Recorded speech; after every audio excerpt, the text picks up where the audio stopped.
আফসোস লাগে কোন যুবকের জন্য, যে যুবক তার যৌবন আল্লাহ দিছে, তার মেধা আল্লাহ দিছে, যে যুবতী তার যৌবন আল্লাহ দিছে, মেধা আল্লাহ দিছে, কি একটা তর তাজা বয়স, এটা টাটকা ব্রেন, সুবহানাল্লাহ, একদম ফ্রেশ ক্লিন,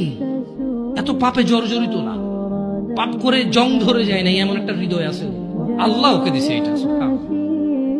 ওই হৃদয়টা দিয়েও সে অনুভব করে না আল্লাহকে এবং দ্বীনকে। সে উদাসীনতায়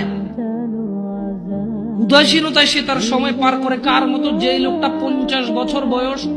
অপরাধ, চুরি, মিথ্যা কথা, জানা, ব্যভিচার, বাপ্পার সাথে অন্যায় অবিচার, মানে হারাম খাওয়া হতে ইচ এন্ড এভরি হারাম যেটা আল্লাহ নিষেধ করছে সেটা সে দৌড়ে দৌড়ে গিয়ে আগলে নিছে, যেটা আল্লাহ হালাল বলছে সেটা সে ভাগতেছে, সে পলায়ন করতেছে, 50 বছর তার বয়স।